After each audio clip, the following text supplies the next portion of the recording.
All right. Uh, Thank you, respected panelists and our kind audience for joining us today for the panel discussion. Today is a particularly apt day to be having this discussion because today is also the last day to submit the comments on the data protection bill to the ministry. Uh, on behalf of the Law and Tech Society and the Indian Journal of Law and Technology, I thank you all and invite Twitch to introduce the panelists and take this discussion forward. Thank you for graciously agreeing to be a moderator, Twitch. On to you. Not all. Thank you. Always nice to be back at NLS, even if virtually. They have incidentally extended the deadline, of course, for submitting comments, as expected. So great to be here. It feels a little bit like deja vu because we've been having these discussions for a few years now. And yet again, there's another draft data protection bill in India. It's still, I think, it seems like some progress is being made. We are having more and more conversations about what an Indian data protection law should look like. And this is the Ministry of IT's version of what it should look like. Consultations are going to continue. So it's a good chance, I think, also to help shape the future of what it should look like, to have our inputs into what this particular version of it means, and try to unpack it, and from a policy perspective, particularly think through what needs to be improved or what should stay. I'm really excited to moderate and chair this panel with some really wonderful people, all experts in their own field, who I will briefly introduce. In no particular order, we have Jaideep Reddy, who is a counsel at Trilegal in the TMT team, based in Bangalore currently. Sriya Sridhar, who is a lawyer whose practice focuses on technology law, and particularly on fintech and data protection. She's currently engaged with the legal team at Setu, which is a fintech startup. Is that a correct description? And writes about developments in data protection and law and digital governance. Mr. Vivek Reddy, who is a senior counsel practicing in Delhi and in Hyderabad, who also advises and represents several technology companies on data protection law and privacy. He's a graduate of the National Law School and also of Harvard Law School. And we have Malavika Raghavan, who is a lawyer and an information systems scholar undertaking her PhD at LSE. She previously led a research team in India at Dwara, presumably is the one you're speaking of, who did wonderful work. And indeed, their work was cited in the Sri Krishna white paper and the final report when many years ago, when the original discussions on the personal data protection bill had come out. So of course, many of these have many of kind of, the suggestions made by this team were also incorporated in that report, in that version of the bill, and have stayed on. So, it's great to have people with such deep expertise on personal data regulation in India who've kind of tracked these changes. I'm Divij. I'm a PhD scholar at UCL. I study the law and politics of information governance. And I have also similarly been trying to track the developments and influence policy in personal data protection regulation in India. So the idea behind today's session, today's panel, is to unpack some of these conceptual, broader changes that have occurred over the last few years, right? I feel like we have maybe already said a lot about the previous iterations of the bill. So the focus is really to think through how this particular iteration is different, if it's different, first of all, how it's different, and what those changes really imply for some of the values we hold dear, right? Whether it be privacy and individual autonomy, or if it's how to develop a kind of a fair and equitable digital economy. And with that, I'm going to ask for your opening statements. Just 3 minutes. I'm going to be quite strict with time. And I'm going to preface it with a slight question, a bit of a curveball, which is the bill actually that different? Is it significantly different from its antecedents? And do you agree or disagree very quickly whether this particular version of the bill is more suited to the Indian digital economy as Rajiv Chandrasekhar would have it? I'll start with Jaideep, and we can go in the kind of in the order of introductions. Sure. Hello, everyone. Thanks for having me here. I think this iteration is less prescriptive. I'll hold my thought on whether that's good or bad. I think the manner in which rulemaking will come in and any changes to the final bill will kind of determine whether that will turn out good or bad. But I do sense a more positive attitude among businesses because you referred to the digital economy. They are, I think, happy about the fact that there is less prescription in this bill. There are, of course, wrinkles and interpretative debates that it sets out. But overall, I think the sentiment and consensus is because it's less prescriptive, it may be positive for the corporate sector. There's, of course, a different lens from an individual perspective. And I'll let others comment on that.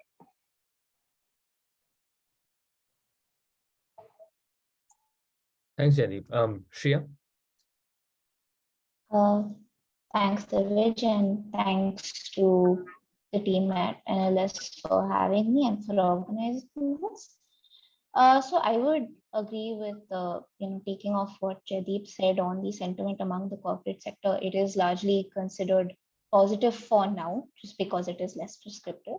However, one of the key differences that I see from the previous iterations of the PDP bill and even from its erstwhile the sensitive personal data rules is the amount of detail that is left to delegated legislation, which also, and I think probably we will discuss this during the course of the discussion, brings up issues of separation of powers and how we view that in legislation.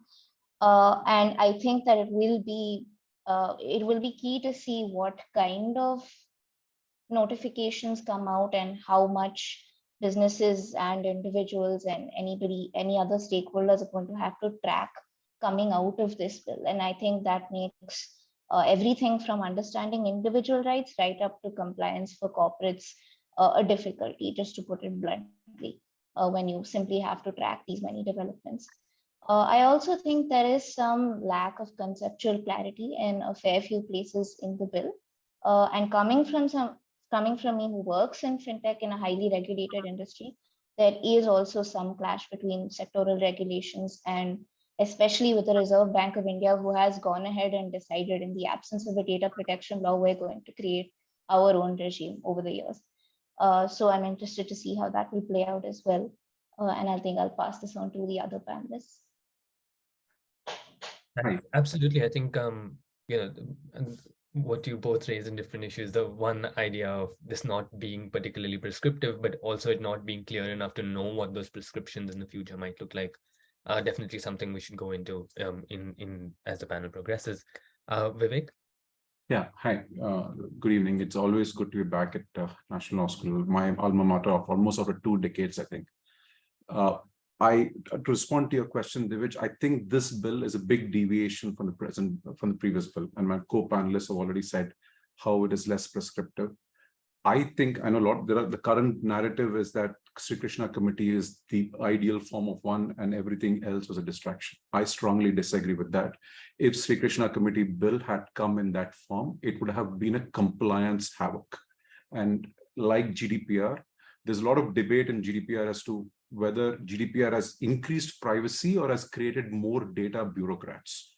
And Sri Krishna Committee bill in its form in which it was given, compounded by the 2019 bill, would have caused more compliance havoc. It would have been unimplementable in India, and therefore 2022 bill is a progress from that one. There are a lot of shortcomings in the bill, a lot of, as my co-panelist said, a lot of conceptual confusion, but I think it's a departure from the Sri Krishna Committee bill and a good departure from the Sri Krishna Committee bill. Broad-based words, dual compliance, galaxy of rights, superb discretion on the regulator, all of these have been cut down in the 2022 bill. There's a lot but like the previous bill, leaves it a lot of delegated legislation, but I think it's a step in the right direction. GDPR, they have taken GDPR, Sri Krishna Committee borrowed GDPR and made it GDPR plus. Great for this thing, but given that our primitive compliance, primitive privacy framework under the IT rules itself has not worked out, having a super advanced, it's like putting a Rolls Royce on an Indian village road. How much would that have been successful? Would I be in this? So bottom line, I think they step in the right direction with a lot of shortcomings. Thank you. Thank you. And that seems to be also the sentiment from a lot of the lawmakers who've been talking through this bill and trying to justify the changes by basically saying that we don't need a GDPR, we need something that's suitable to India. And I'm sure we have different thoughts on that particular sentiment. Malavika, your thoughts? Hi there. Yeah, this is a really interesting question to start with, Divij. Thank you. I was just thinking, yeah, rather than upgrading our village roads, which I think would have been the ambition, we've gone for kind of putting maybe a bullock cart on it. Maybe that's my view anyway. I'm gonna, not mince any words. I think I don't have a constituency anymore because I'm not a working lawyer as I used to be. And just talking from the citizen perspective and also honestly, to have any sense of a data governance bill, this is not that piece of legislation. So in my view, yes, it's completely different from the Sri Krishna bill. I think a reason for that might be that you can't read this bill in isolation, right? I think with this Digital India Act, which is supposed to be proposed, and the draft telecom bill, I think perhaps the ambition is to really bring a package of legislation, much like the package of legislation that the EU is seeing with the Digital Service Act, the Digital Markets Act, the Data Act, and the AI Act. So, I mean, not to, burst anyone's bubble, but I think we may actually be going more down the EU route than perhaps I certainly thought that we would when we started this process. I think in terms of where it's different, I think the big difference is the dramatic scaling down of the regulatory ambition in this bill. I don't even know if we can call it a delegation of powers because every single rule, there's no rulemaking power for the regulatory body. I think that rests with the central government. So I've never, I don't think really this bill seeks to delegate legislative authority. It delegates that back to central government. So that's an interesting turn. Normally you delegate to an independent regulatory authority. So by no means, I think that's pretty clear in the bill. I think the other interesting thing is this question that Sriya brought up of sectoral authorities having to negotiate. We know that global experience, irrespective of which regime you like or don't like, that's the main competency a data protection authority needs to have. This one doesn't have that. So it's going to be a central government probably helping the authorities along. And then I suppose the last two things I will say is I think it's basically destroyed any idea of purpose limitation or moving away from a consent-based regime. This is it's essentially not even a consent-based regime, it's a deemed consent regime. So I think is great in terms of, I think legally it's very innovative. It's come up with a lot of interesting legal fictions. But honestly, I think it's so departs from an ambition to be a data governance regime.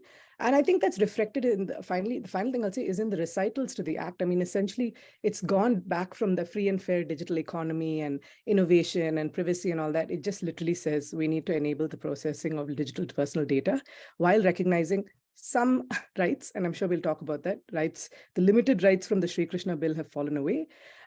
So I think, again, to rephrase, I don't know if that's necessarily, I'd like to remain positive and optimistic about things. That's, I think, been my role in this ecosystem. Having said that, I think it would be ridiculous to think of this bill as a data governance bill. Perhaps when we see the Digital India Act, there is something that makes it a little bit more than basically a toothless tiger. Thank you.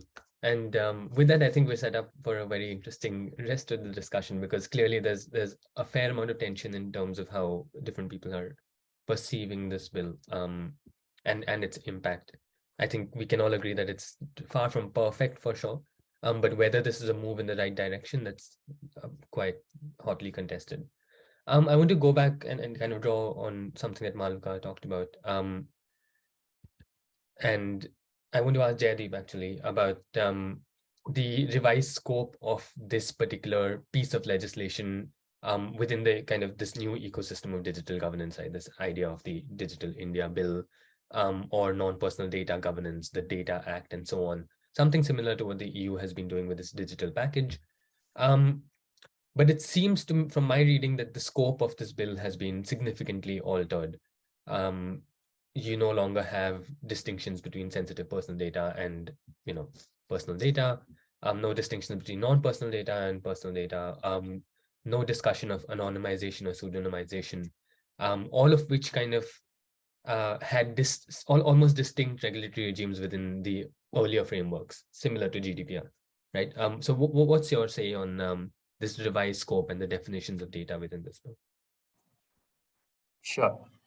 I think there are a few changes in scope. One thing is that there is now a clear emphasis on automated processing of digital data, which was not as much there, I think, in the earlier draft. So there were questions about how, when, let's say, a restaurant collects information offline or any other offline processing of personal data was taking place, how that would be implemented under the previous draft. The current draft has carved that out.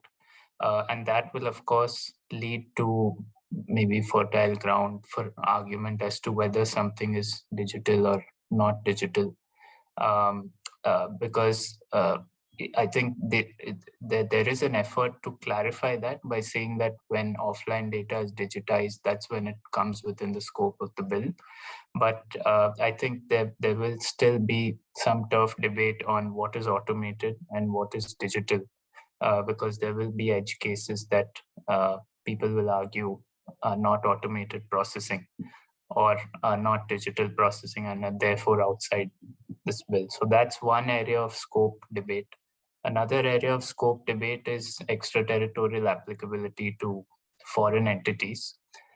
There is a quite thin nexus test, I think, in this draft, where it just says connected with goods or services provided to Indian persons or profiling of Indian persons. That is less of a threshold than other terms that other laws like the e-commerce rules under the Consumer Protection Act use, which I think is significant or substantial, if I'm not wrong. And the general jurisprudence that courts have laid down is that there has to be a demonstrable nexus. So whether a foreign company offering one-off services to India would be covered, I think is another area of debate that comes up. A third area of scope debate may be, when does something amount to data or personal data? Interestingly, there is a carve out for publicly available personal information. So let's say CCTV footage of people in a public place, can that be completely carved out outside the bill? Can that be freely used? Or is there still an expectation of privacy that it's personal data? Because data is defined as information. Presumably that should cover video and audio and image information as well, but it's not expressly called out. The other thing is personal data is defined as something which identifies a person based on that data. So I think earlier definitions have said based on that data or in combination with other data. The exclusion of that term in combination with other data possibly gives more leeway for processing. So if you have an email address of a person which doesn't necessarily call out their name, is that no longer personal information and can be processed? Because by itself, it doesn't identify a person, but maybe on another database, it may be linked with their name.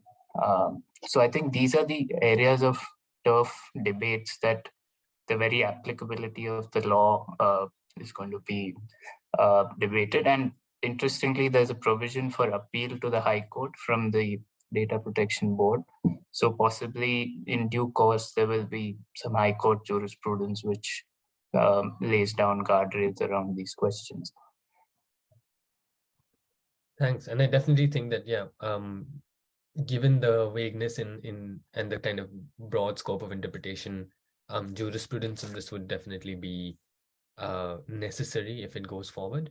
But I do also want to take on from something you said about kind of identifiability and the kind of how useful definitions like this are, or focusing on identification, on removing the scope of kind of combinations of data in an age where a lot of kind of automated processing of information happens with big data or kind of artificial intelligence technologies in mind, these kind of combinatorial technologies which don't necessarily need specifically identifiable data, right? And the kinds of harm that they bring about. And I wanted to ask Malavika about that, because I know you've kind of worked on some of these issues. There are critiques of why personal data should not really be, privacy law needs to go beyond these questions of identifiability and personal data. This particular bill seems to narrow that scope down a little bit more.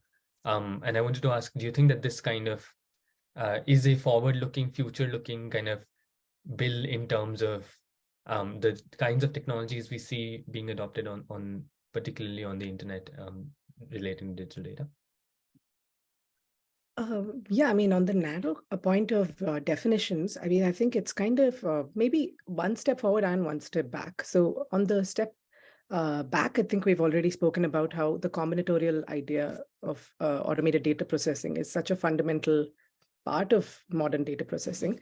So I won't dwell on that. I do think it's what struck me as positive is that we haven't had this sensitive and personal distinction that we normally see. For instance, I don't see, unless I've missed it, a sensitive data definition, right? And that's something that I think makes sense. I don't think we can have these categories. So I think maybe, but I mean, again, I think seen in the context of this bill, so in isolation, that seems like a positive thing to me. We are getting protection for all of our personal data, but then seen in the context of the bill, I see two things which really bring that interpretation into kind of some disarray. Firstly, is you have this idea of harms that have been introduced. Of course, it was there in the previous bill as well. It was, I mean, I don't think harms anyway have been really problematic in the privacy jurisprudence over the last 300-400 years, at least the modern privacy jurisprudence, which I agree very much we're increasingly seeing more of in India through the courts. Now, the issue here is that the list of 4 harms that are retained in the bill bear no resemblance to what we think about when we think about privacy harms, right? There's just one related to identity, which maybe you could think of as identity theft, but that's just such a small, like that's really the Venn diagram of privacy harms and harms in the bill. The intersecting portions are limited. And so I think that's kind of, again, maybe this is not meant to be a privacy bill. So, that I think goes with my first comment. I don't necessarily think of this as a privacy legislation at this stage. And then I think the other big one in relation to personal data processing, I would love to, and I think this came up in Jaideep's comments as well, this the starting definition on which this entire bill hinges is automated, right? So it applies to digital personal data and automated processing. And automated means any digital process capable of operating automatically in response to instructions given. I kind of had to read that 2 or 3 times because operating automatically in response to instructions to me seems to be kind of an oxymoron or a kind of contradiction in terms, because can you really operate automatically in response to instructions? Potentially, I mean, maybe this is the kind of, I'll reserve comment on that, but I think it's a little bit like deemed consent. We want a lot of things to happen in a particular way. So I think, I mean, just to kind of answer your question, personally identifiable data, like I said, identifiability is, I think there is something missing in that definition, but I think along with what we look at harms and automation and the scope and applicability of this legislation, it could just end up, I mean, if it's just passed like this, that's fine. I just don't think it's going to apply to very many people or very many types of data processing. Thank you. And Vivek, your thoughts on this, on some of these questions that Malavika and Jaideep have raised about really what is this bill doing to further the notions of privacy that have developed over the last few years, particularly in jurisprudence in the high courts and the Supreme Court? Is this a bill? It may be good from a compliance perspective. It may make things easier for businesses. But does the reduced scope of this bill, does the reduced kind of package of rights applicable in this bill then also lead to harmful effects on the kind of privacy rights that we want? So that's a difficult question, but I'll let me phrase that out, unpack that question. So let's see where we are currently right now. Under the IT Act, we have the privacy rules. To enforce the privacy rules, we have created an adjudicating officer and a cyber appellate tribunal. So before we think of the dream regime, I would always focus on where we are right now. The current existing framework of privacy rules coupled with the cyber appellate tribunal was eventually abolished. Sorry, we don't even have the cyber appellate tribunal. So we are currently, I would say, at 0.5 in the journey towards optimal privacy regime. We are on step 1. Now the question is, I agree with you that we need to use Puttaswamy language. We need a robust data protection law. But the question is, from 0.5 or 0, do you press the accelerator to 180? Our experience has been, our Indian legal regime's experience, whenever we press the accelerator and go from 0 to 180, take the IBC, take the Arbitration Act, take the competition law. We had to make several adjustments because the original dream vision did not work out, and we had to limit what the courts and the government could do, or limit the package of rights. I'm not saying that this is the ideal bill. I'm just saying that please look into the Indian reality. GDPR came after was a product of several iterative processes prior to GDPR. We had Article 29 Working Party. We had several rights before they landed up in GDPR. And now GDPR is also being accused of causing one of the factors for reducing Europe's GDP, because it built a huge package of compliance without necessarily increasing privacy. So I'm not saying that this is where we should end up in, but is this the place to start? Yes, I would say this is the place to start. Slowly build capacity in India. We have, whatever experience we have seen, we have not, our capacity cannot manage the optimal regime that we have. Specifically on the 2 issues that we have raised on the package of rights, on the data subject rights, this takes out right to be forgotten and the data portability. These are the 2 rights. And I'll take 30 seconds more to give an illustration. The 2018 Sri Krishna Committee bill said that bill would be addressed by what is called as an adjudicating authority. An adjudicating officer shall be an officer who is an expert in constitutional law, privacy, data security, human rights, and all of that. Law firms are finding it difficult to hire an officer with that kind of experience. So please take into cognizance state capacity issues before you come up with a package of rights, which will only be a paper tiger. Thank you. And again, on ground realities, let's also turn to Sriya and working with financial data as you've done and thinking through its legal implications. What does this revised scope kind of imply for a business like yours, right? What does it mean that there's no longer any sensitive personal data, where there is this specific kind of introduction of automated data processing? What will it mean? How do you think it will affect kind of the processing of specific categories of personal data going forward? So actually, one of the very first distinctions in this iteration of the bill which jumped out to us in fintech, right, is the removal of the distinction between personal and sensitive personal data. Definitely, I think from a data subject point of view, this is a positive development, no doubt about it, because it increases the scope of rights to all types of personal data. From an organizational perspective, of course, it's going to require a bunch of relooking at privacy policies, org level information security policies, where for a decade since the SPDI rules, this classification has been key to all sorts of privacy management programs.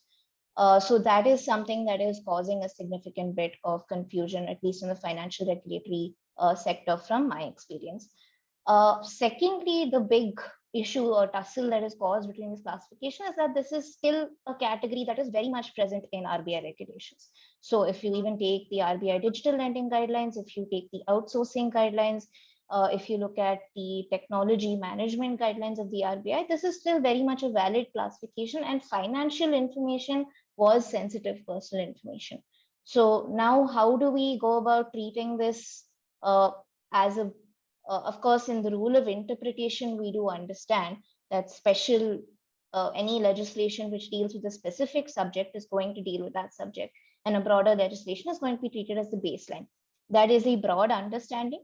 But practically, how do we implement this, especially when we look at ground reality of regulatory audit, dealing with regulatory entities when it comes to a contractual perspective? And regulatory entities they jump at small changes, and rightfully so, because they are subject to a huge level of scrutiny. So in terms of that, I really don't know how it's going to impact. I think it will take at least 6 months or so to evaluate how this is going to impact it. And I think what's going to happen is preemptive compliance, right? So every regulatory entity is going to interpret this in a different way and try to reflect this in their internal org levels information security measures as well as external contracts, especially given the outsourcing guidelines. So that's how I see this impacting the fintech and financial regulatory sector. Now, in terms of, I'll just take possibly 30 seconds more. In terms of, I think, moving a little away from the fintech and financial regulatory point of view, I do think that while just borrowing off of what Mr. Reddy said, is while of course we couldn't go from 0 to 100 in terms of increasing capacity, and I do to an extent agree with that, there were some things that we could have kept, and which I don't per se think that we did not have the capacity as a country to really deal with those issues, or we didn't have the capacity to deal with. For example, I thought an extremely great suggestion by the Joint Parliamentary Committee was the inclusion of algorithmic fairness as a part of a privacy notice requirement, which is for some reason removed now. And I think that given, especially as you said, Divij, the amount of processing which is happening with big data and AI targeted ads, the whole online ad model, and what we're subjected to, what we see on a daily basis on social media, right? It would have been very useful to have this. And I think India was very much equipped to do this. It would have been a bit more of a compliance headache, but from a user perspective, that was the right thing to do. So I'm not sure why that has reduced in scope. So there are things like this which I believe, and specifically on one point which Mr. Reddy also talked about, the right to be forgotten, right? And I think I have written about this, and in fact, Divij has edited my thesis on this, is that given the absolute confusion among different high courts in the absence of any legislative guidance of what is the right to be forgotten, I was really personally hoping for some sort of criteria to be introduced in this legislation. It was definitely needed, because I think the right to be forgotten, while frequently overlooked, is one of the most crucial rights, because it's impacting the interaction between public interest and access to information and then individual right to privacy on one end. And how does the individual right to privacy interact with public interest? And I think that these were small steps which we were definitely equipped to have, and I wish they weren't removed from the scope of the bill. Thanks, Shreya. And definitely we should come back to this idea of data subject rights and how they've been changed under the bill as well. I think, Vivek, do you have a... Yeah, no, quickly on 30 seconds. I agree with her on algorithmic transparency. My understanding is that that's coming in the DIA is what I said. So I think they want to put privacy in privacy and fairness into processing of data. But just to finish what I think the elephant in the room as far as businesses and small businesses are concerned is data localization. And that's the one which I think is a big improvement. A lot of people don't think that I would say India was a beneficiary of data globalization. Chennai, Hyderabad, Bangalore, Pune are beneficiaries of sensitive data from elsewhere in the world coming to the call centers, coming to India and being. So we are actually data globalization. A data protection is the place to express patriotism. This even if it all they say, we should have standards. Data can go anywhere. There are robust standards of protection. I think some was being crept in the last Sri Krishna committee had mirroring 19 bill at hard data. So I patriotism to certification standards, a good switch which happened in the 2022 bill. So. Thank you. I'm not sure if this is my connection, but part of your, I couldn't hear your entire comment. Because I'm so sorry. That's all right. I'm not sure. But right, with that, I also want to touch upon something particularly controversial in this update of the bill, which is this idea of deemed consent as the basis for processing information. I remember when I read the initial versions of the bill, the 2017-2019 drafts, I was actually quite impressed by the standards for consent, which were drawn from the Contract Act in particular, and specifically kind of also based on contract jurisprudence as to what meaningful consent is. All of that seems to be removed, and instead the standards seem to have shifted completely to the other side, right? This idea of that consent can be deemed in where there is a reasonable expectation that consent has been granted. There doesn't need to be an explicit consent. This also changes the framework for how notice is to be provided, right?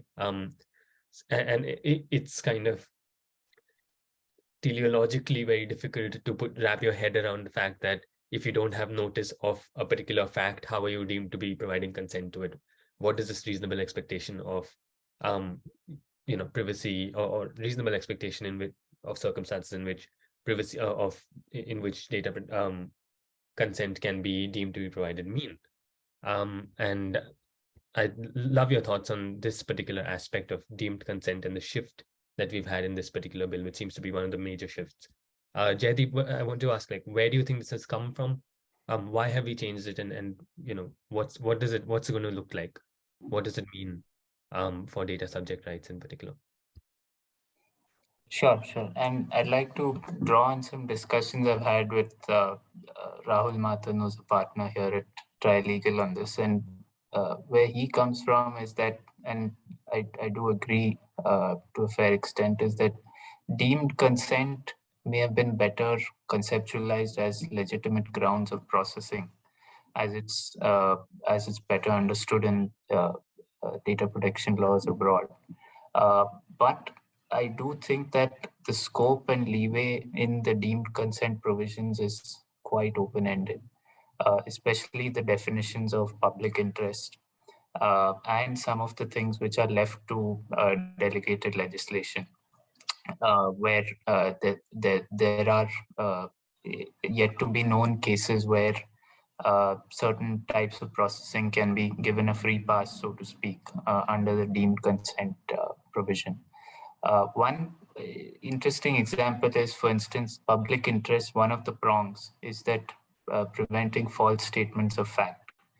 Now, how about humor? How about journals like The Onion, which is satire, and it is a false statement of fact, literally speaking. But whether it is kind of actually intended to be covered here, because as we know, we still don't have a fake news regime, because it's so hard to define telling a lie or telling a satire is still not per se wrong under Indian law. It's only if it goes and harms the reputation of a person, or if it's in court. You obviously can't tell a tongue-in-cheek false statement of fact on the witness box, but you can in a social setting. So these kinds of questions on whether public interest processing can be given a free pass, even in these kind of ambiguous settings, that is something that we should look at. The other thing is notice, at what stage it has to be given. Notice in a priori notice in a consent framework is quite clear. You give notice, you take consent, and then you can use it within that. But in a deemed consent framework, I think there is some language confusion in the bill as to whether that notice requirement, how does it apply in a deemed consent setting? Because as the name suggests, deemed consent is, once you have deemed consent, it is as though you gave consent, right? So how about the notice for that? Because the notice provision says on or before, but how can you give notice on or before if you're not, if the consent is deemed?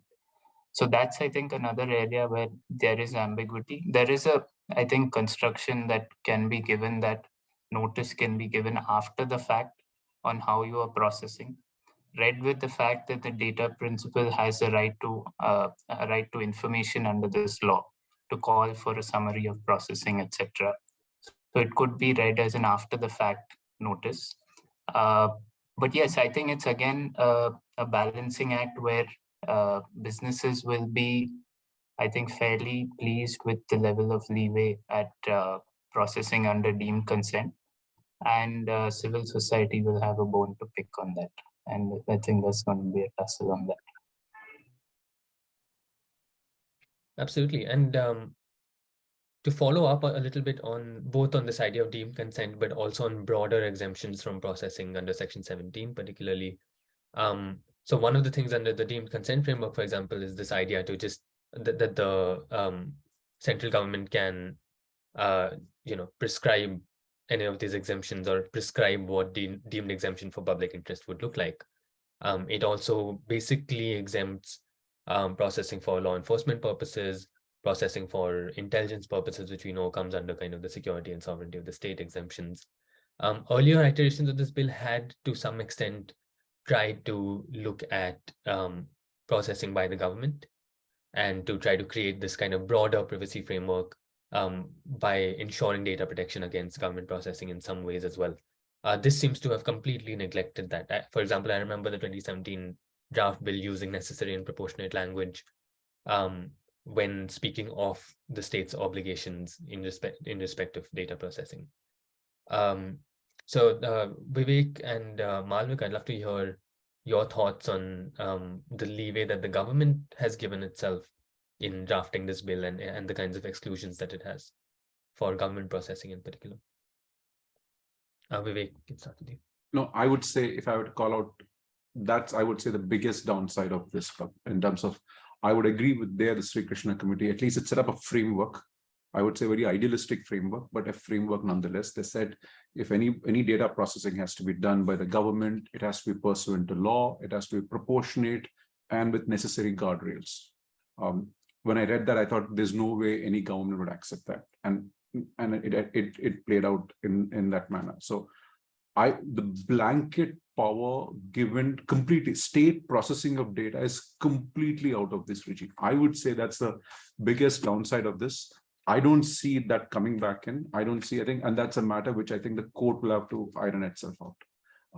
So if I would say the biggest drawback in this bill, I would say that one. On deemed consent, I know we are the word deemed consent tends to throw us off, but if you look at closely, people always say GDPR is a dream regime for data governance and all that. GDPR has, in addition to consent, it has a basis called contractual necessity, where I can process data if it's necessary for the performance of the contract. The idea, at least the first leg of deemed consent, is not very far away. We have not gotten full contractual necessity, but at least the illustration given is that you provide data already, and then you process, the controller processes that data for the purpose of offering the services. So that does not throw me away, given that a more elastic concept is present in GDPR. But I would say the state complete exemption for the state from processing, I would say the biggest drawback on this. Thank you. I do feel like the reasonableness standard is something that's going to be completely open to different forms of interpretation, because we don't have a reasonable standard in this particular regard, right? When can it be considered reasonable to have given your consent already outside of obvious cases of contractual necessity. And I think that might be a little bit difficult to adjudicate on. Malavika, your thoughts? Well, I think it's the arrangement is quite confusing in the legislation, and it's interesting because this comes quite close on the heels of other legislation in our neighborhood, right? Like Thailand, Indonesia, of course, China, even China have like laws that resemble kind of what we would expect to be seeing in data governance legislation. So I think it's interesting because here it really ties to what do you do when you're processing, especially in a global data flows context. I think if you take a step back, if you're looking at the emergence of these regimes, and I think the majority of countries now, there's that big table that Graham Greenleaf puts out annually, have a data. So we are definitely in the minority, with even America now has a bill that's going through their parliamentary process. And I think the big thing is you end up in a situation where it's so bespoke that it would not sit with the compliance framework that you have if you're going across any other country. I think, interestingly, even NASSCOM has made representations to this effect, right? Like that if you're already in compliance broadly with these kinds of frameworks, putting in place a very bespoke arrangement might actually call into effect all of these global data flows that our company is partake of. So I think the good thing that this bill has done a little bit better than the last bill is it's made it very clear that data processing entities that are Indian fall out of this framework. So if you're processing foreigners' data with a foreign company, then this framework does not apply to you, is my understanding. But then what happens if you are processing Indians' data for a foreign entity or vice versa, right? Like when you have all these other combinations where you're not just kind of a dumb kind of data processing entity that's taking it in and sending it out. And this is where I'll come back like the provision. So to put it in context, I think we're far outside the bell curve of data protection provisions that you see globally.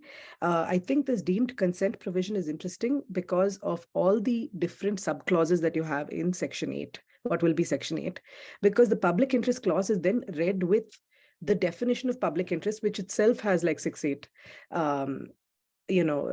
definitions. So really, I think it's 2 subclause 8, subclause 18. So you have a kind of this whole bouquet of things for which you can be given deemed consent. So it's not even clear, what's left.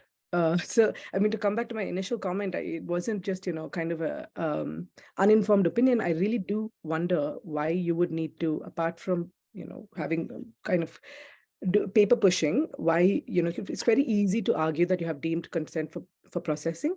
But I think doing it in the way that this law sets you up as an organization and as a, having previously advised organizations can actually set you up for liability in other contexts, because I think it would fall foul of other kind of understandings of when you can get consent.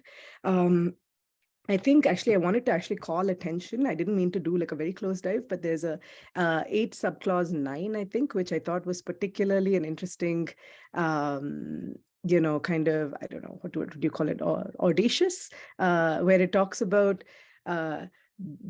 you can then prescribe, and that would be the central government, which has been delegated the authority for rulemaking, further fair and reasonable processes by doing a kind of balancing test. So it's interesting. I mean, there is something here where they are saying that all of these public interests are fair and reasonable purposes. So I think this is, again, there's been some translation missed up from the previous to the current draft, because there you are building on an entirely Indian jurisprudence around fair and reasonable processing purposes and so on that has been developing. But this is the only place that you see that term. So all that to say, I think the deemed consent clause is kind of trying to, I don't think it stands in for grounds of processing. And I think the danger of moving it from grounds of processing to deemed consent is that now you get a completely different treatment as a data controller as well, or what we will call a data fiduciary. I think because you are now using consent, you are forced to use consent as a ground, even if you would have wanted to use reasonable purposes, or you would have wanted to use whatever our equivalent of contractual basis or legitimate interest was.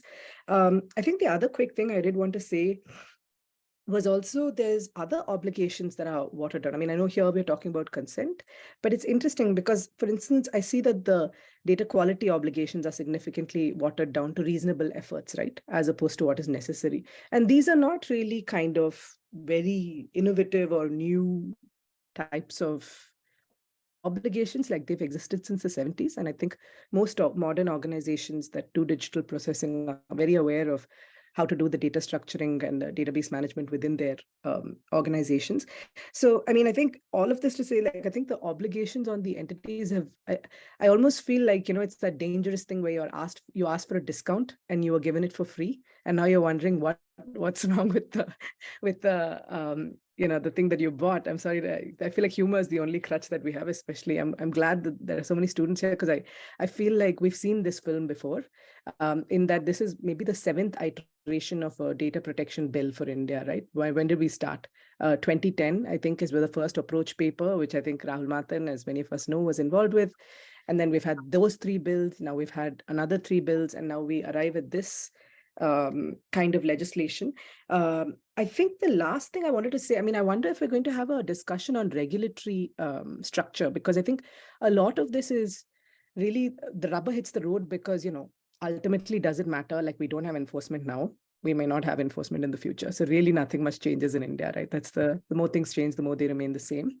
But I think what's interesting is that you're actually, as the state, creating a statutory body. And a statutory body is under Article 12, a state entity. So I think the danger for the state actually is creating a statutory body that can be held responsible for the enforcement of a particular framework, where the framework itself has these kinds of ambiguities, right? I mean, I feel like if you wanted to, it could be the start of a lot of strategic litigation, because I don't see the constitutional basis for this legislation being reflected in the text of the legislation itself. That's, of course, presuming that we have capacity for strategic litigation.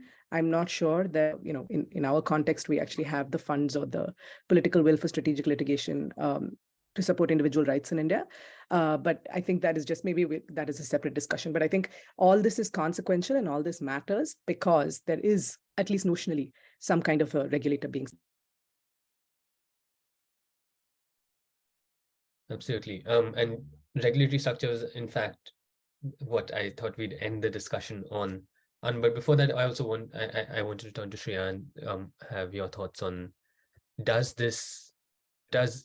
deemed consent, as opposed to legitimate interest, as opposed to contractual necessity, does it make sense as a ground for the kind of processing work that data processors are doing in India today?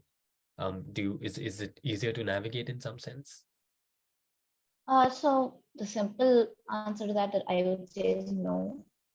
This is something I wrote about, and I stand by this, in that I said the introduction of deemed consent is redundant at best, and it's dangerous at worst. And why I say that is, at least coming from a financial regulatory perspective, I really don't know any fintech or regulated entity who is going to take deemed consent as a ground and say our processing is well and good because it falls under deemed consent and go by that. That's simply not going to happen.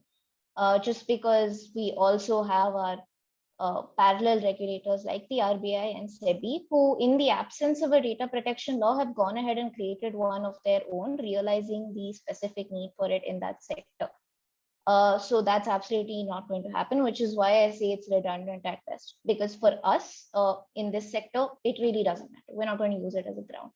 It's dangerous at worst because I think there are opportunities to exploit the ambiguity in this provision for certain sectors. And for example, I don't know why deemed consent did not.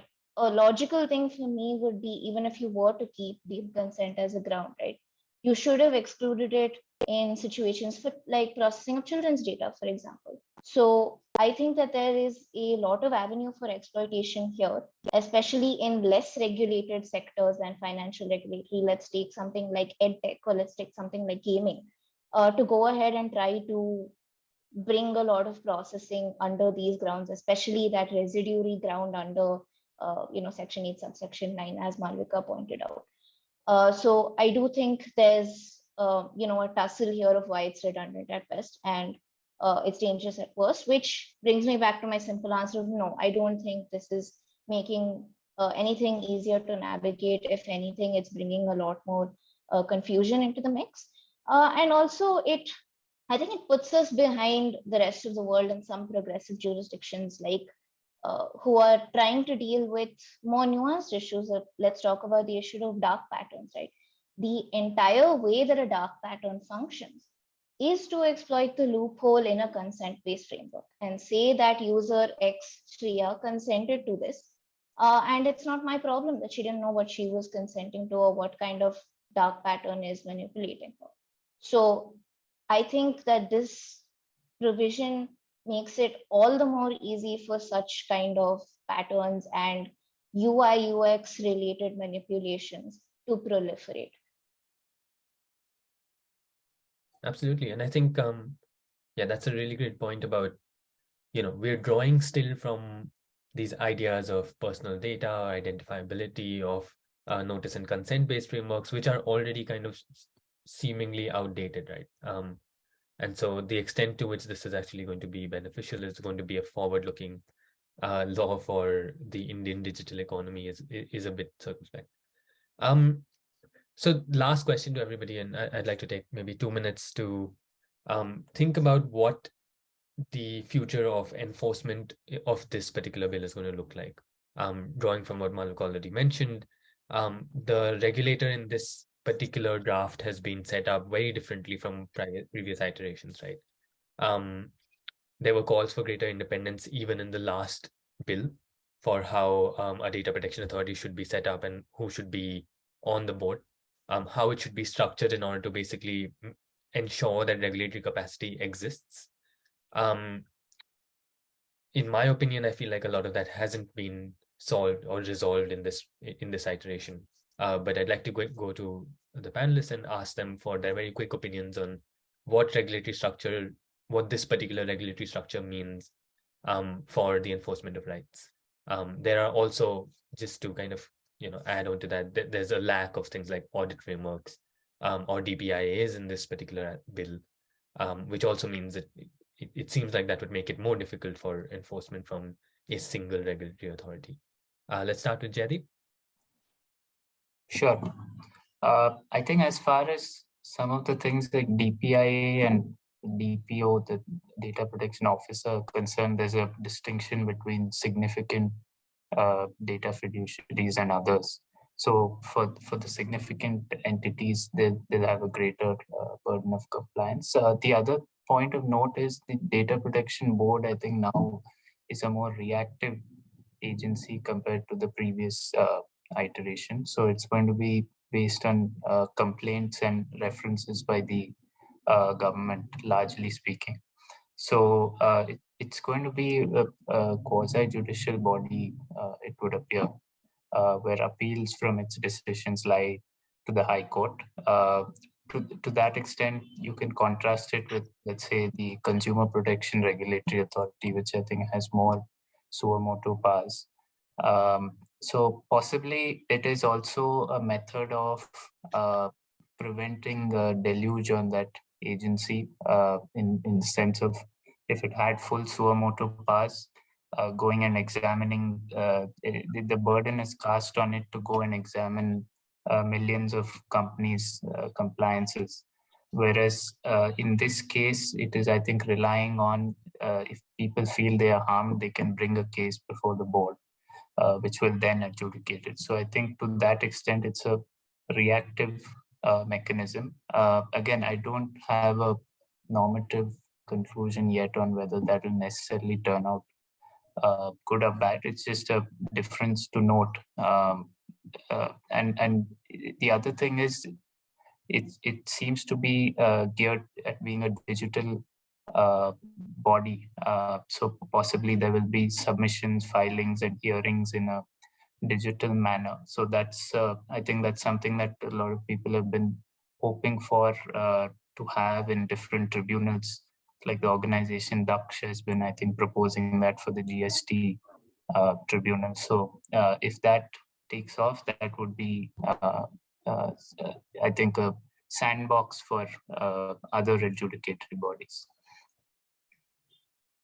Thank you. Vivek? Yeah, I think I agree with Jaideep. It's a much more truncated regulatory framework compared to the previous bills. One thing I want to flag that there's at least one issue which is going to affect a lot of intermediaries, a lot of entities would be on the data breach. And the definition of data breach, they've adopted the GDPR definition of data breach. So which attracts a simple accidental disclosure could also potentially trigger a data breach. And India already has a certain the computer emergency response team where similar requirements have to be notified. So I'll end up doing, an entity could end up doing triple notification, notifying the review board and notifying the user. So one thing which we could probably see if the bill comes in is that a lot more of data breach notifications. And since the trigger is very low and the penalty is high, we could probably see notifications even when there is a simple outage incident. So that's one realistic thing which I see once the bill comes in. The previous bill did not have a mandatory notification to every user. It was a discretionary notification. Now they have made it mandatory. So that's one regulatory thing which I see. But on the regulatory enforcement, there are several friction points before the big penalty can be issued. So there's an investigation, there's an inquiry and all of that. And our experience with Indian regulations is so that it's very rarely the small guy would go through all of them. So it's unless the entity which has suffered can afford and the resources to go through that, I would say it's very difficult for the ordinary user to go through that process. Thank you. It also brings to mind what the data principal needs to do, right? What the person who's affected needs to do in order to actually start enforcing their rights in a regime like this. And Shriya, what do you think about enforcement in this particular context of the bill? Right. So one of the interesting things that I find about the Data Protection Board is that under Section 21, it says it starts by saying the board shall function as an independent body. But if we look at the composition of the Data Protection Board under subsection 3 of Section 19, it says the chief executive entrusted with the management of the affairs of the board shall be appointed by the central government. So I think this does bring in a fair bit of question on what are we considering independent and how should we be looking at the composition of the board and who should be appointing it? Should it be the central government? I think it's a much larger and much more nuanced debate than we possibly have time for, but I wanted to flag that. The second thing, actually, I definitely agree with Vivek in that there is a clash here with the certain rules which came out and talked about the 6-hour notification period for data breaches and the categories of notification. I would argue that we should probably consider harmonizing the rules. I don't think it's of utility to have this kind of a triple notification structure that is going to happen over here. Rather than have this open-ended and to be prescribed in these standards, there are already some rules in effect, and possibly just harmonizing the legislations would help for even more effective enforcement of data breaches, which is the need of the hour given how many we are seeing. And the last thing I'll talk about is, of course, the tussle between the enforcement between this prospective data protection board and your RBI and SEBI. I think there will be a lot given, of course, the regulation of financial information and payment related data and how all of that is regulated by the RBI. If you look at situations like what happened with MasterCard, for example, and how such an enforcement mechanism would potentially interact with a future data protection board. That's something I don't think we can speculate. I would not like to speculate on it now, but it will be interesting to see. And one last thing I wanted to point out very specific, is very fintech specific, is the requirement for consent managers to register with the Data Protection Board of India. I don't see why. Now, consent managers, first of all, I have an issue with consent managers being classified as data fiduciaries, because if your data fiduciary is somebody determining the purpose and means of processing, that's not what a consent manager is doing. The consent manager is most often, it's a tech platform which is helping to manage the consent from two entities. Either way, that's an issue of conceptual clarity, which I talked about earlier. But consent managers and more particularly account aggregators, right? That's the first consent manager which comes to mind for me because of the very rapid growth of that framework in India. It's extensively regulated by the RBI. There's lots of technical information security related, net worth related, capital related requirements, which an account aggregator would already have to comply with. Now, if it has to theoretically register again with the Data Protection Board and be subject to whatever technical and organizational measures that this board is going to prescribe, I definitely see some tussle between the two regulators over here. I'm not sure what is the rationale behind introducing this, but I don't think it bodes well for the growth of certain frameworks like this, which are already regulated by a particular entity and very extensively regulated. Thank you. Malavika, you have the last word on regulatory structure and enforcement. What do you say? Thank you. I mean, there's so much to say.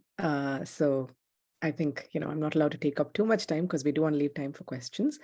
So maybe if I can just divide my comments into two parts, right? The first is just looking at the structure of the Data Protection Authority and the powers and functions. Now, what we had previously and what we've had in every version since 2010 of our own bills is an attempt to create a genuinely new regulator. And so for those of you who have been following the debate and many of you, of the audience who are probably doing coursework on data governance globally, is just, you would, in our previous version, we had 5 aspects of powers and functions of the bill. The structure of the bill is that we had a chairperson and 6 whole-time members and a selection committee to appoint them, like most other modern regulators in India. I mean, I'm talking since the 70s or 80s anyway. And then, of course, you basically had a monitoring and enforcement function. So you had an entire monitoring and enforcement function. Then you come to the enforcement part. So supervisory function, which is where really this whole idea of significant data fiduciary became important because it's such a vast data market. And for 20 years now, we've been struggling with how do you have a low capacity context like Thailand, Indonesia, many of our more, kind of global South countries, how can we still do data regulation and not just give up because, and that's where this concept came in. Then very quickly, we had legal policy standard setting, which was for rule making, standard setting, those kinds of things. We had research and awareness because that's generally seen as a big role for data protection because enforcements are often few and far between. And then inquiry and grievance handling. So inquiry was really important because you have complaints and you needed to triage complaints. Every complaint does not automatically become a grievance that goes through an adjudicatory or enforcement action. And that's what we've seen. So we feel like, if you had all of these kinds of structures, it was ambitious, of course, but at a minimum, this is what we've learned from some of our experiences over the last 10-year period. And if we look at our successful regulators, like SEBI, for instance, there's an excellent book by Devesh Kapoor edited called Regulation in India that I highly recommend over the last 20 years, going over our regulatory experience with TRAI, SEBI, and so on. But anyway, and then we had an entire adjudicatory structure, right? Now, why am I giving you this kind of boring class lecture for a bill that's now dead? It's because this separate adjudication wing and appellate tribunal builds on basic law in India that if you are setting up a quasi-judicial body, much like Jaideep was just mentioning, you need to have the same level of independence from the executive as the judiciary. That's why you're quasi-judicial. That's why you kind of create a Chinese wall within your institution and you create an adjudication wing. So you take cognizance of a complaint and you send it to your adjudication wing because you want to maintain a separation from the executive, right? Now, what I think now some of the issues, obviously we know here, we discussed previously, there's no rule-making function for this authority because rules are made by central government. Really, all of the other 5 categories of things I mentioned have been removed. So you have mainly an enforcement function. And why is that interesting? Because the enforcement function here, which is again distinct from the previous version of the bill, distinct from most other regimes, including in the global South, is that there's no suo motu enforcement action for this regulator. It only acts on the complaints of affected parties or state governments or central government. The only place where it could take suo motu action, interestingly, is when a data principal doesn't fulfill their duties. And what is the duties involve? The most interesting clause of this legislation for me is 16 clause 3. Again, if there are data protection courses, I hope that this is an essay prompt. I certainly will use it for the courses I teach in next year, that a data principal shall under no circumstances apply for any unique while applying for any document service, unique identifier, login, etc., furnish false particulars or suppress any material information or impersonate another person. So tomorrow, if I want to set up account, call myself, I don't know, Superwoman 343 and go on a gaming platform, I'm actually in default of my duties as a data principal, and the enforcement body in India can actually take action against me. Again, this is where we hope that our low enforcement capacity will not be used or misused. But as we've seen, I mean, we have a lot of, I don't think actually this whole argument about India and low state capacity, I don't think it's state capacity problem. It's a political will problem. If we want to enforce, we can enforce. And we've seen that time and again in the last 20 years. So I think that's what's really interesting to me. I think we have limited the structure, and I won't go over Shriya's comments because I thought that excellently stated what the structural issues. Powers and functions are limited to a sub-function of one of the 6 that we had before. And even that sub-function isn't really, I mean, I would really argue if to go back to my initial point around, if this is created as a regulator or a statutory body and as a quasi-judicial statutory body, that doesn't sit in line with our understanding in Indian jurisprudence of how you construct a quasi-judicial body. I think, again, like strategic litigation waiting to happen, if it happens or not, or maybe we just go the CAT or TD SAT way in one finance bill, sometime far away, it'll just kind of be cancelled. As I said, I mean, at worst, at best, I suppose nothing will change in India. We'll just have more evolved RSPP rules.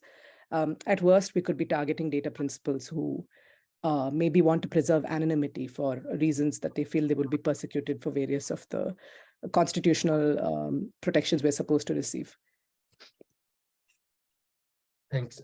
And thanks for highlighting that issue of duties of the data principal, which I think is also uniquely Indian in some respect, I suppose.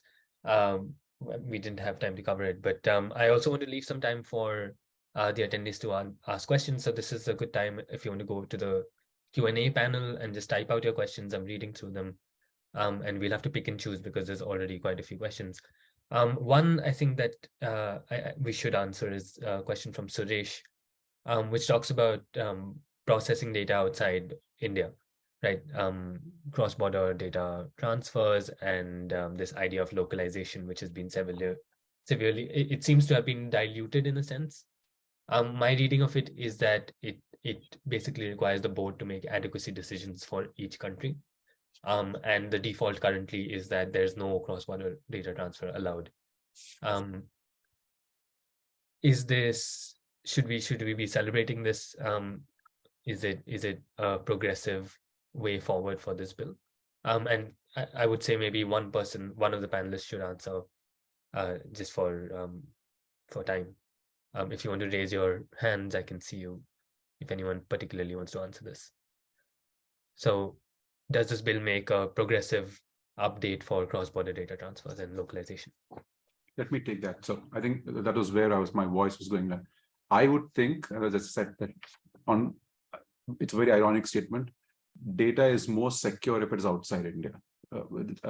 For Indian users, given our extensive law enforcement, the more friction points that we have, the greater it is. But purely on a data, I think data localization should be in the realm of data protection legislation. Data protection legislation should focus on what are the safeguards of the protection of data. So, and some advanced jurisdictions, they have greater safeguards than what we have in India. So as I said, it's counterintuitive, but I think Indian user data is much more safer. It's outside India. I understand that in the previous legislation, it was driven more by patriotic concerns. Let's have data in India, more employment in India. But I think that's a correct, what we have done is essentially the European path. We will certify jurisdictions which are good, meaning no China, no South Korea, no North Korea, and certify jurisdictions you like, and then accordingly allow them to transfer data. And practically from a business perspective, we have small industries. The way data is, it's chiseled in multiple jurisdictions. It's processed, it's one, and it's broken on into, it's further engineered in the third jurisdiction, requiring everyone to store data in one. It's simply a huge impediment to conducting business. Thank you. Shriya? I just had a limited point there that I do agree that the liberalization is could in many ways, and I think there's no need to repeat it because I agree with Vivek's points. But in terms of certain types of data, such as, of course, payment and card related data, that's still going to be subject to data localization requirements. And I wanted to clarify that just because I've seen the question around on social media, like what happens to that. It very much stands, because if there's a specific legislation governing a specific type of data, that's what's going to have to be followed. And the last limited point I wanted to make is just that it's very ironic that we've adopted this adequacy decision framework and where we've adopted it from, which is the EU, obviously, because the way that it stands and it's worded now, especially our government exceptions, we do not meet the post-Schrems to test for an EU adequacy decision. In no way. We do not meet the 4 criteria for the European essential guarantees. And I say this from first-hand experience working with data controllers in the EU, and the types of questions that we have had to answer on the surveillance regime in India, we simply don't meet it. So I think that's just some food for thought to leave the audience with. Thanks. Jaideep?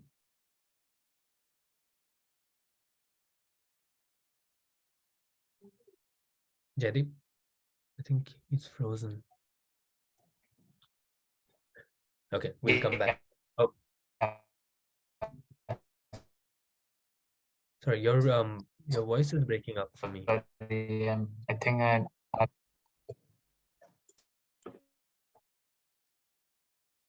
Let's do you want to maybe type it out, and we will go to the next question just for time.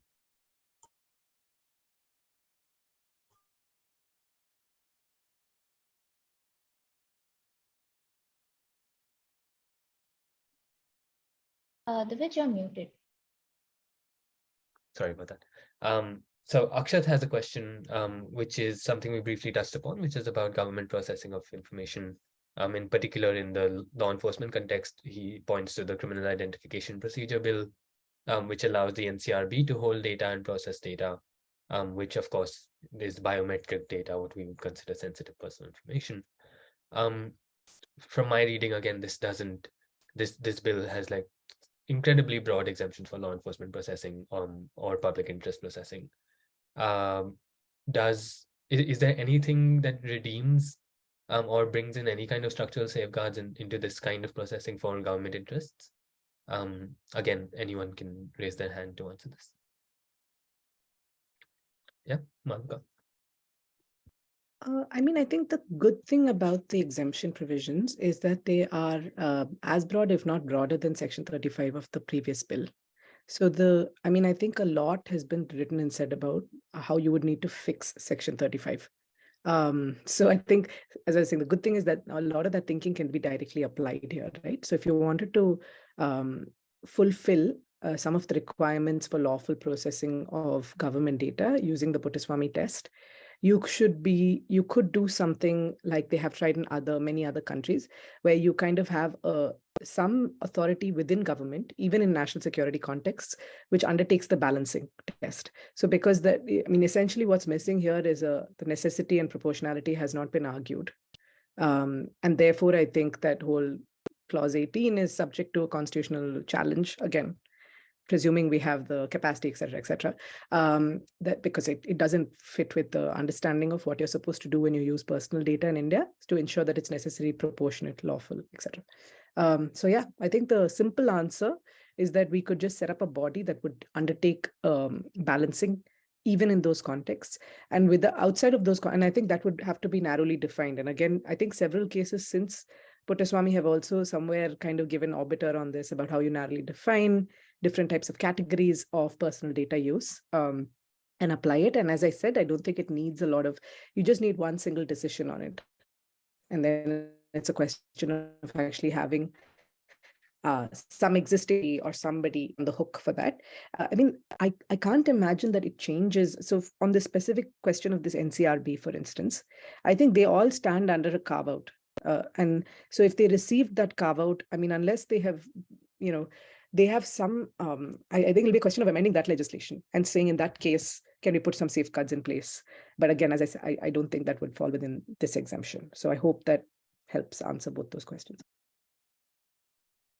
Yeah, no, I agree. And I also think, I mean, this is something that's been a point of discussion for many years now about the extent to which government activities need to be regulated under this particular kind of legislation. Do we need a separate legislation for intelligence regulation or law enforcement regulation? Yeah, I think one important thing here is to also look at kind of what the constitutional standard is and the fact that the proportionality test takes into account safeguards for data protection that need to be inbuilt into any kind of legislation. It might have, in the face of certain challenges, been helpful to the government to actually put itself under the purview of certain kinds of data protection regulations, as they promised in the Puttaswamy during the hearings, and which ultimately was never fulfilled. We'll take another question.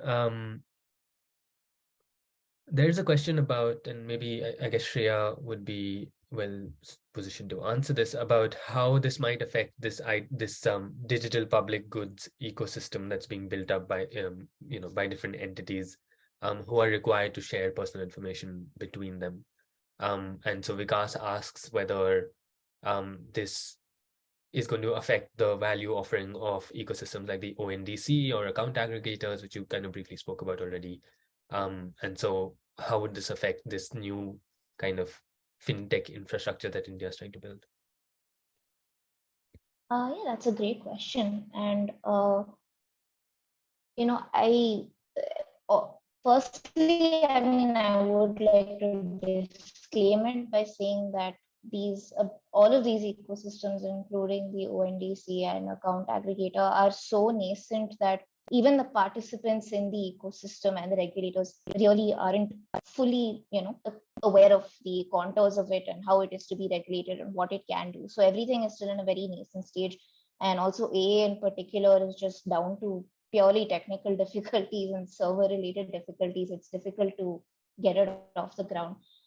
So in terms of how this bill would long-term impact it, I'm afraid I don't have an answer there, just because the ecosystems are also so nascent.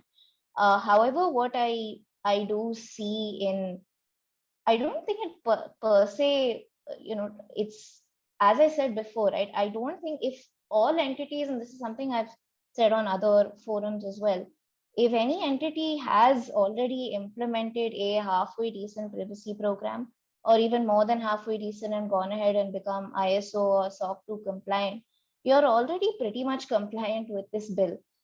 So there's nothing really additional for you to do in terms of hampering the sharing of data between you. If you're already compliant, then good for you. That's going to continue.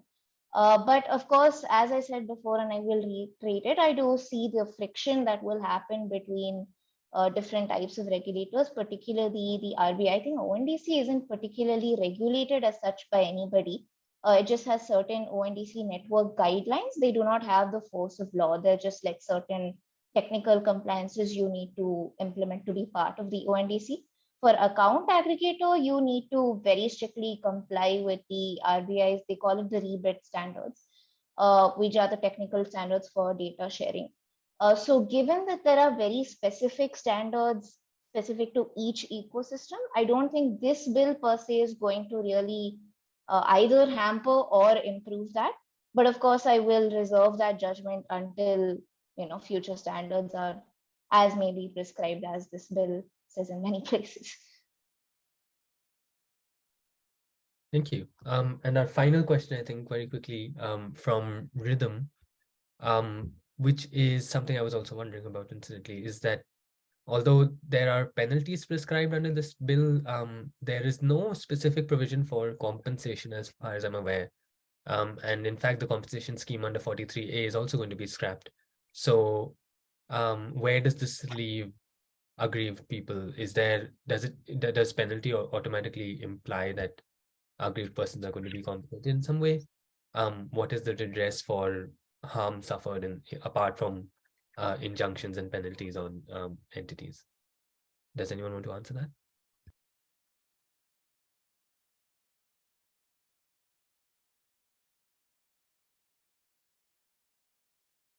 Sorry, Divij, you were muted. Oh, sorry. I was saying Jaideep, in case you want to answer, because you also got cut out the last time. Sure. Yeah, no, I think that's an interesting question because the jurisdiction of the civil courts is barred. So whether someone will be stopped from going to a civil court to seek compensation, and there's an absence of an enabling provision to do that before the data protection board. Um, I don't know if that is an intentional omission because 43A, as you said, provides that facility, which is now, because of its omission, is no longer there. I think that's a wrinkle to which I don't have an immediate answer as of now. Yeah. I think Sorry. Malavika wanted to say something. Go ahead. Sure. Yeah. Oh, just to quickly jump onto that point, because Jaideep mentioned the vacation of this other, vacation of proceedings from other courts, that under this act, you basically have to go through the enforcement body set up in this, the DPB. And another point I had there just related is that this was the same debate that came up in a similar clause in the Aadhaar Act, right, which was basically set aside for similar reasons. So where the UIDAI doesn't take forward a complaint, they had vacated the right to create any other civil suit, and that was struck down with Supreme Court. So I think there is recent jurisprudence, much like the quasi judicial point, which is just like taken for granted in statutory drafting now, I would presume, that seems to have been missed. Hopefully we don't wait for litigation to solve that. It's just a drafting problem. Yeah, and as far as I'm aware, it does, taking away the power of civil courts, you need to ensure that the alternative you're providing meets certain standards, and if that's not been done, that clause may be struck down as well. That's all the questions we have time for. We had a few questions online if anyone wants to look into them and maybe answer them directly by typing out. But I think thank you to NLS and Law Tech and IJLT for hosting this. I'll give it over to Shikhar, who I think wanted to hold a vote of thanks. And thanks to all the panelists. It's been wonderful to have this discussion with you, and I hope I'll see you soon. Hi, Siddharth would be giving the vote of thanks as the joint convener of the Law and Tech Society. On to you, Siddharth. Yeah. Hi, everyone. Thanks again to all the panelists and the moderator for this great and engaging discussion. Of course, to all panelists, Ms. Malavika Raghavan, Mr. Vivek Reddy, Mr. Jaideep Reddy, and Ms. Sriya Sridhar. Thanks for those sharp points and great discussion. Also for our moderator for making sure that the panel moves on pretty smoothly, that's for sure. Thank you to all the participants for all those burning questions. And at the very least, thank you to NLSIU and its administration for allowing us to have this panel discussion in the first place. That's all. Cheers, guys. Have a great weekend. Thank you. Thank you. Thanks. Bye. Bye.